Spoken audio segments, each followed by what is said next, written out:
Hi, I'm gonna try to show you something here that I'm gonna call, I don't really know exactly what words to call it, but I'm gonna call it flowing to the point of origin.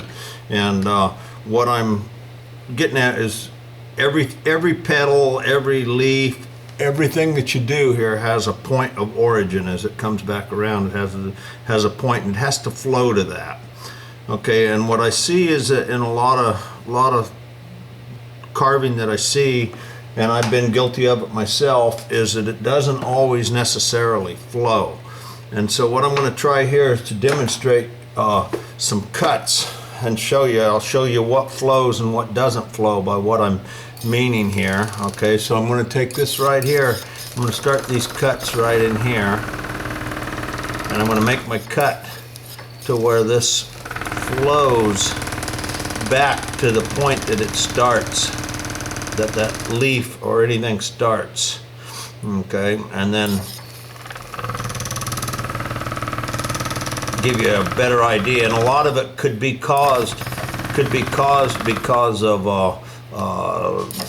not being able to control the swivel knife, or I don't really know exactly what the reasons are, but I'm gonna kind of show you how to remedy this, or hopefully how to remedy that. Okay. Make a couple of cuts here, and I won't show you everything about it, but I can show you the differences in what you get.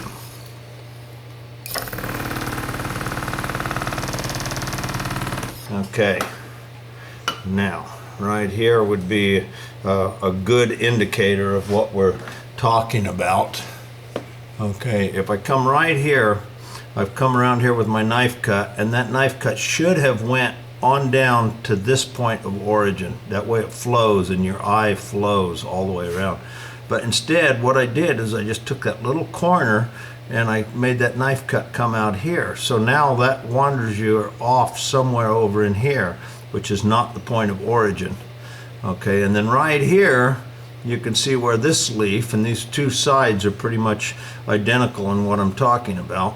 Okay, here this one comes around and goes like this. This one flows right into it and comes back around to the point of origin.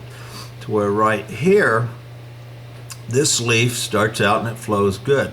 But now this one, where this one comes back in, should have been down like that. I just missed this little cut right in here. Okay, and what the difference was, what the problem was, and it works the same with all of these. If this one turns, it's got to come down to here. This one comes around and it's got to come down to here and here, so on and so forth. Everything's got, your eye is going to follow the line, and so this one goes off somewhere out into here. Okay, this one goes off somewhere out into here to where they should, this one should end up here, and this one should end up back in here.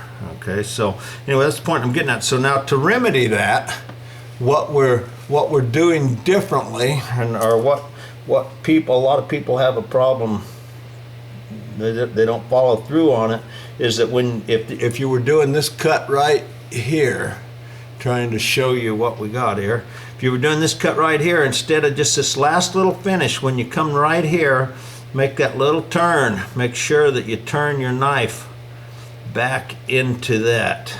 Okay, and the same here, when you get to right here, turn your knife just that extra little bit and come back and go slow and cut back in there. And a lot of it might be knife control, might be weather, and that's what makes this nice. The power mallet is nice, is that you can follow that. But even if you're doing it with a swivel knife, it's the same thing. If I'm going to sit here with a swivel knife, I have to envision ahead of where I'm cutting here.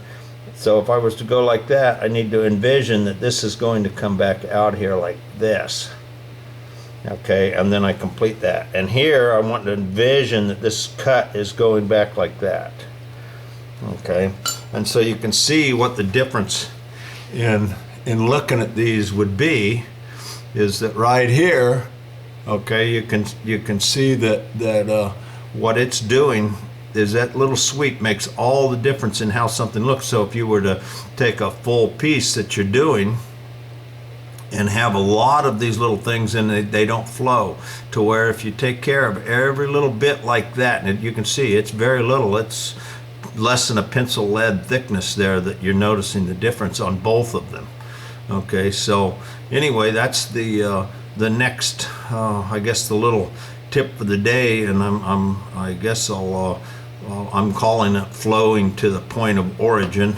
You can call it whatever you want. I don't know really what technically it would be called, but that's what it is. So anyway, you need to keep all of your lines flowing because it needs to be pleasing to your eye. And so anyway, I hope this helps, and thank you for your time, and keep practicing. Thank you.